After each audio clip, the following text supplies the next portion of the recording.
Hi, hello everyone, this is Stanley here. So அதாவது இந்த நாளும் இன்னொரு கர்த்தருடைய வார்த்தையில் வீக்லி வேர்டில் உங்களை மீண்டும் சந்திக்கிறதுல ரொம்ப ரொம்ப சந்தோஷம். ஸோ இன்றைக்கி நம்ம பார்க்குற டாபிக் என்னென்னா, இன்றைக்கி நம்ம கர்த்தருடைய வார்த்தையை நம்ம பார்க்குற டாபிக் என்னென்னா, ஐ வில் நாட் லீவ் யூ அப்படின்னு உங்களை பார்த்து கர்த்தர் இப்பொழுது இந்த வார்த்தையின் மூலமாக பேச போகிறார். ஸோ இந்த மெசேஜ்குள்ளே போகிறதுக்கு முன்னாடி ரொம்ப ஓப்பன் ஸ்டேட்மெண்ட்டாக காட் உங்களை பார்த்து சொல்லணும்னு அவர் இப்பொழுது ஆசைப்படுற ஒரு விஷயம் என்னென்னா, ஐ will not leave you.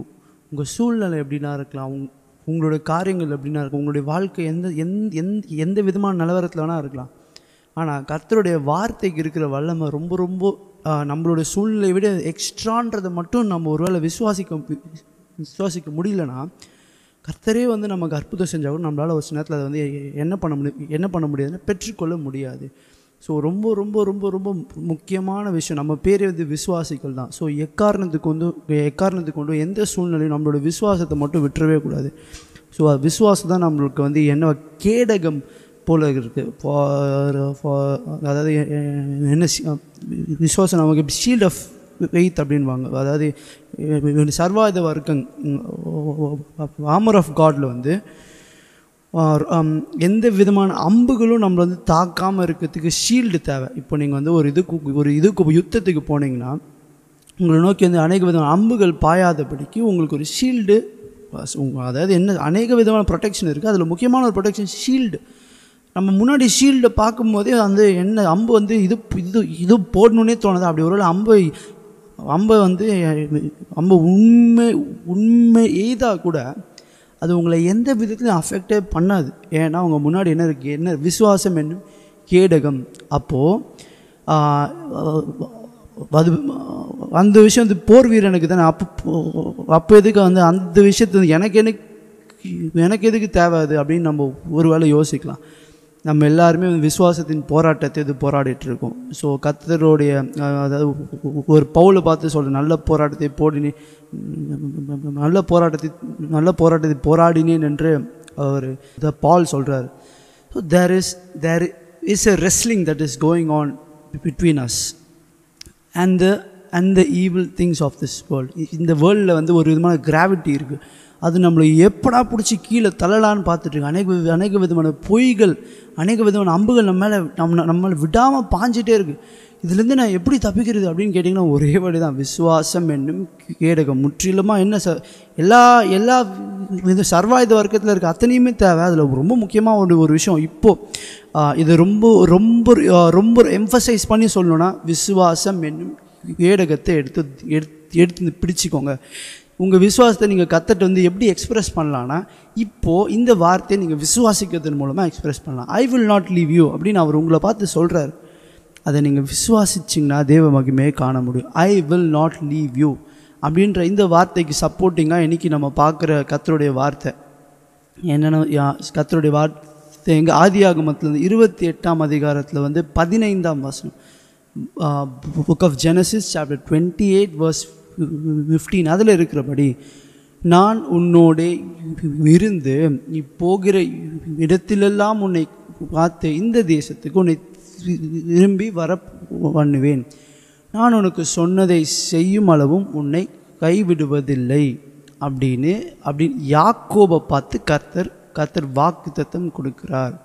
So அப்படியே கர்த்தர் என்ன யாக்கோபுடைய வாழ்க்கையில் கர்த்தர் என்ன சொன்னாரோ அப்படியே எப்படி செய்தாரோ உங்களுடைய வாழ்க்கையிலும் நம்மளுடைய வாழ்க்கையிலும் கர்த்தர் என்னென்ன சொல்கிறாரோ, I will not leave you அப்படின்னு ஒரு வேளை இந்த வார்த்தையை உங்களை பார்த்து அவர் நீங்கள் எங்கெல்லாம் போகிறீங்களோ அங்கெல்லாம் ஒன்று நான் காத்து நான் உங்க கூட முக்கியமான ஒரு வாக்குத்தத்தமே தான். அந்த 15th verse ஃபர்ஸ்ட் பார்ட், அதாவது கர்த்தர் ஐ வில் நாட் லீவ் யூ அப்படின்னு சொல்லிட்டு சும்மா மட்டும் சொல்லலை, அதுக்கு சப்போர்ட்டிங்காக சில விஷயத்தை பண்ணுறாரு. அவர் ஐ வில் நாட் லீவ் யூன்னு உங்களை பார்த்து சொல்கிறாருனாலே அது கூடவே ஒரு சில விஷயங்களை பண்ணுறாரு. அவர் எப்படி I will not leave you, அவர் எப்படி உங்களை விட்டு விலகாமல் இருப்பார்னா, உங்கள் கூட இருப்பார். அப்படி உங்களை விட்டு இருக்கிறதுலே most powerful thing that we could ever have. நம்ம எதையோ நினைப்போம், யாரோ ஒருத்தருடைய சப்போர்ட்டு, யாரோ ஒருத்தவங்களுடைய ஒரு என்ன எனக்கு அந்த பர்சனை தெரியும், எனக்கு இந்த பர்சனை தெரியும், எனக்கு வந்து இவங்களாம் எனக்கு தெரியுமே அப்படின்னு சொல்லிட்டு நம்ம எதையோ நினைக்கலாம். அப்படி இல்லைனா நம்மக்கிட்ட இருக்க ஃபினான்ஷியல் சுச்சுவேஷனை நினைக்கலாம், அப்படி இல்லைனா நம்மக்கிட்ட இருக்க ப்ராப்பர்ட்டிஸை நினைக்கலாம், அப்படின்னா நம்மக்கிட்ட இருக்கிற அநேக வித பீப்புள் ஃபாலோயிங், நம்ம மேலே அன்பான ஒரு சில பீப்புள் இருப்பாங்க, அந்த பீப்புளை நம்ம வந்து நினச்சிக்கலாம். எனக்கு இத்தனை எனக்கு இத்தனை பேர் இருக்கு அப்படின்னு நம்ம எதையோ நினைக்கலாம் நம்ம. ஆனால் இருக்கிறதுலே ரொம்ப ரொம்ப பவர்ஃபுல் எது தெரியுமா? காட் நம்ம கூட இருக்கிறார்ல, கர்த்தர் என் கூட இருக்கிறார், கர்த்தர் இவங்க கூட இருக்கிறார் அப்படின்றத விட பவர்ஃபுல். நம்ம காடை மட்டும் வந்து இழந்துட்டோன்னா, கர்த்தருடைய வார்த்தை உலகம் முழுவதையும் ஆதாயப்படுத்தி கொண்டாலும் தன் ஆத்மா நஷ்டப்படுத்தினால் அவனுக்கு லாபம் என்ன? நம்மளுடைய ஆத்மாவை எப்போ நஷ்டப்படுத்த முடியும்னா, நம்ம எப்போ காடை வந்து நம்மளுடைய வாழ்க்கையை விட்டு லூஸ் பண்ணுறோமோ முடிஞ்சுது. உலகம் முழுவதும் நம்ம ஆதாயப்படுத்தி கொண்டாலும் நம்ம கதை முடிஞ்சுது. ஸோ இருக்கிறதுலே ரொம்ப ரொம்ப ரொம்ப ரொம்ப ரொம்ப ரொம்ப ரொம்ப முக்கியம் God to be with us. நம்மளோட கர்த்தர் இருக்கிறது தான். அதுக்காக எதை வேணால் இழக்க ரெடி அப்படின்னு சொல்லக்கூடியவங்களை கர்த்தர் இந்த சீசனில் தேடிட்டு இருக்கிறார். I will lose anything for my God, but I will not lose God for anything. எதை வேணால் நான் கர்த்தருக்காக வந்து என்னுடைய கம்ஃபர்ட் ஜோனை நான் விளக்க ரெடி. எதை வேணால் நான் வந்து என்கிட்ட எதை வேணால் நான் இழக்க ரெடி. கர்த்தரை மட்டும் இழக்க நான் ரெடி இல்லை. கர்த்தருக்காக நான் எதை வேணால் இழக்க அப்படின்னு சொல்லக்கூடியவர்களாக நம்ம ஏன் வந்து மாறக்கூடாது? அவர் நம்மளை பார்த்து ஐ வில் நாட் லீவ்னு சொல்லும்போது நமக்கு இந்த ஒரு என்ன பேஷன் அண்ட் ஜீல் நமக்குள்ளே வந்து வரணும், அக்கினியாக வருவதாக இப்பொழுது நமக்குள்ளே அப்படி ஒரு ஜீல் நிச்சயமாக தேவை. I will not lose God for anything அப்படின்ற அந்த ஜீல் வந்து நமக்கு நிச்சயமாக வருவதாக. Okay, right. ஸோ கர்த்தர் வந்து ஐ வில் நாட் லீவ் யூ அப்படின்னு உங்களை பார்த்து சொல்லும்போது, அவர் வந்து எப்படி உங்களை விட்டு விலகாமல் இருக்க போகிறார்னா, உங்கள் கூடவே இருக்கிறது மூலமாக. So he is promising you that I will be with you my son my daughter. கர்த்தர் உங்களை பார்த்து சொல்கிறார், நான் உங்க கூட இருப்பேன்ற. அதை நீங்கள் வந்து விசுவாசிச்சிங்கன்னா அப்படியே ஆகும். நீ போகிற இடத்துலலாம் உன்னை காத்து, யூ மே பி ட்ராவலிங். கர்த்தருடைய நாமத்தின் நிமித்தமாக ஃபார் எக்ஸாம்பிள் ஜேக்கப் வந்து அவர் வந்து இந்த வசனத்தோட பேக்ரவுண்டு பார்க்கலாம். அவர் வந்து பயங்கர கூடாரவாசி. அவர் வந்து எப்போ வீடு என்ன அவருடைய கம்ஃபர்ட் ஜோன் வந்து 4 செவத்துக்குள்ளே இருக்கிறது தான். அப்படியே வாழ்ந்தவர். அப்படியாப்பட்ட ஒருத்தர் ரொம்ப அவங்களுடைய அண்ணன் தான் எல்லா விதமாக வேட்டையாடுறதுலாம் அவங்களுடைய அண்ணன் தான் முக்காசி பண்ணுவார். அப்படி அந்த 4 செவத்துக்குள்ளே வாழ்ந்த ஒருத்தர், எப்போ வீடுக்குள்ளே ரொம்ப கம்ஃபர்ட் ஜோனாக இருந்த ஒருத்தர், அவருக்கு வந்து அவருடைய வாழ்க்கையில் சிச்சுவேஷன் வருது. அவர் வந்து என்ன வெளியே போக வேண்டிய ஒரு என்ன சொல்கிறது, அவங்களுடைய அப்பா அம்மாவை விட்டு அவங்களுடைய ஃபேமிலியை விட்டு அவர் வந்து வேறு ஒரு இடத்துக்கு போகிறார். அந்த இடத்துல போய்ட்டு தனிமையாக இருக்கார். டக்குன்னு ஒரு ஷிஃப்ட், அப்படி ஒரு மாற்றம் வந்து எப்படி அது வந்து எந்த அளவுக்கு அவருக்கு வந்து வேதனையாக இருந்திருக்கும். ஆனால் வந்து கர்த்தர் அவர்கிட்ட சொல்ல, நீ எங்கெல்லாம் போறியோ அங்கெல்லாம் இருந்து அப்போனா கர்த்தருக்கு தெரிஞ்சிச்சு, இவர் வந்து அநேக பிளேசஸ்க்கு வந்து கர்த்தர் என்ன ஜேக்கப் வந்து கொண்டு போகும். டிஃப்ரெண்ட் பீப்புளை பார்க்க போகிறார், டிஃப்ரெண்ட் பிளேசஸ் உள்ள போகிறார். கர்த்தர் என்ன சொல்ல, நீ எங்கெல்லாம் போறியோ அங்கெல்லாம் நான் அவனை வந்து காத்தினா டிஃப்ரெண்ட் பீப்புள் வந்து டிஃப்ரெண்ட் பீப்புள்லேருந்து டிஃப்ரெண்ட்டான பிளேசஸ்லேருந்து டிஃப்ரெண்டான டிசைனான ப்ராப்ளம்ஸும் வரலாம்ல. அதனால் காட் சொல்கிறாரு, அந்த ப்ராப்ளம்ஸ்லலாம் நான் உன்னை வந்து காத்து. ஸோ மொத்தம் 2 விஷயம் பண்ணுவேன். மொத்தம் ஐ வில் நாட் லீவ் யூன்னு சொல்கிறது மூலமாக கர்த்தர் அதுக்குள்ளவே இந்த ஹிடன் ப்ராமிஸாக மொத்தம் 2 விஷயத்த சொல்கிறார். என்னென்னா, I will be with you, நான் உன் கூட இருப்பேன்றார். அதுக்கப்புறம் ஐ வில் ப்ரொடெக்ட் யூன்றார். நான் உன்னை என்ன ப்ரொடெக்ட் பண்ண போகிறேன்னு சொல்கிறாரு கர்த்தர். எத்தனை பேர் விசுவாசிக்கிறீங்க இதை? காட் நீங்கள் ப்ரொடெக்ட் பண்ணுறதை விட யாராலையும் ப்ரொடெக்ட் பண்ண முடியாது. நான் எத்தனை ப்ரொடெக்ஷனை என்னை சுற்றி வச்சுருந்தாலும் அந்த ப்ரொடெக்ஷனை விட என்னோடய வீட்டில் ஒரு சிசிடிவி வச்சுருக்கலாம், அப்படின்னா வாட்ச்மேனை வைக்கலாம், அப்படின்னா 4 பேர்கிட்ட சொல்லி வச்சு, அப்படின்னா போலீஸ் பாதுகாப்பு கூட வைக்கலாம், அப்படின்னு மிலிட்ரி பாதுகாப்பு கூட வைக்கலாம். ஆனால் அது எல்லாத்த விட கர்த்தருடைய பாதுகாப்பு, கர்த்தருடைய பாதுகாப்புக்கு ஈக்குவலாக எதனா ஒன்று வருமா? உன்னை தொடுகிறவன் என்னுடைய கண்மணியே அல்லவா தொடுகிறான் என்று கர்த்தருடைய வார்த்தை இருக்குது. ஸோ காடு வந்து உங்களை ப்ரொடெக்ட் பண்ணுறதை விட எதுவுமே பவர்ஃபுல் இல்லை. So I will not leave you அப்படின்ற வார்த்தைக்குள்ளே இருக்கிற ஒரு முக்கியமான அதுக்குள்ளே இருக்கிற ஒரு மறைக்கப்பட்ட ப்ராமிஸ் என்னன்னா, ஐ வில் ப்ரொடெக்ட் யூ. அதாவது என்ன, I will protect wherever you go. நீங்கள் வந்து ஒரு வேளை என்ன அநேக இடங்கள் ட்ராவல் பண்ணக்கூடியவர்களாக இருக்கலாம். எங்கே நீங்கள் எந்த ட்ராவலில் எந்த பிளேஸஸ்க்கு போனாலும் கர்த்தர் உங்க கூட இருப்பார். அப்படி இல்லை ஸ்பிரிச்சுவலாக என்ன சொல்லுது, ஒரு சில நேரத்தில் ஒரு சில நேரத்தில் அப்பில் நம்ம இருப்போம், ஒரு சில நேரத்தில் டவுனில் இருப்போம், ஒரு சில நேரத்தில் நம்மளோட ஹோப்ஸும் நம்மளோட மொத்த ஃபெய்த்தும் ரொம்ப ஃபயராக இருப்போம். ஆனால் ஒரு சில நேரத்தில் ரொம்ப லோவாக இருக்குது. It happens for every one. எல்லாருக்குமே இதே நம்ம வந்து நினைக்கலாம் அவங்களாம் எல்லாம் சூப்பராக ஃபெய்த்தாக இருக்காங்க, அவங்களோட லைஃப் போய் அவங்ககிட்ட கேட்டிங்கன்னா தான் தெரியும். ஐ திங்க் எனக்கு தெரியும் எல்லாருக்குள்ளேயும் இந்த மாதிரி அப்ஸ் அண்ட் டவுன்ஸ் இருக்க தான் செய்யும். ஒரு இடத்துல ஜீசஸே போய்ட்டு கெத்செமனியில் போய்ட்டு அவர் என்ன பண்ண கதறாரு. So Jesus as a human beings நமக்கு சில நம்மளுடைய விஷயங்கள் அப்ஸ் அண்ட் டவுன்ஸ் இருக்குது. First we should know to accept the reality. அதுதான் ரியாலிட்டி.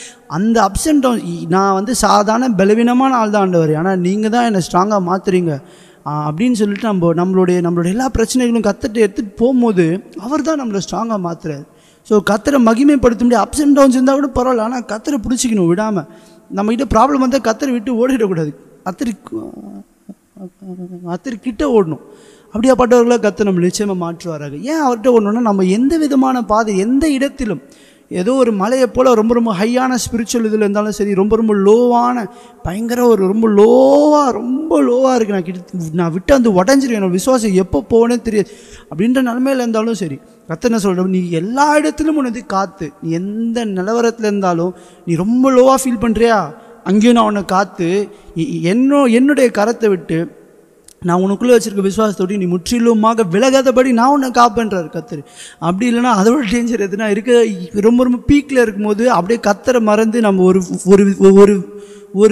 என்ன சொல்கிறது ஒரு விதமான போதையில் சிக்க வாய்ப்பு இருக்குது. நம்மளை எல்லாம் அப்ரிஷியேட் பண்ணி நம்ம எல்லாம் நீங்கள் அப்படி இப்படின்னு சொல்லும்போது நம்ம அந்த ஒரு மயக்கத்தில் அப்படியே கர்த்தரை மறக்க வாய்ப்பு இருக்குது. ஐயோ அதுதான் இருக்குதுல டேஞ்சர்.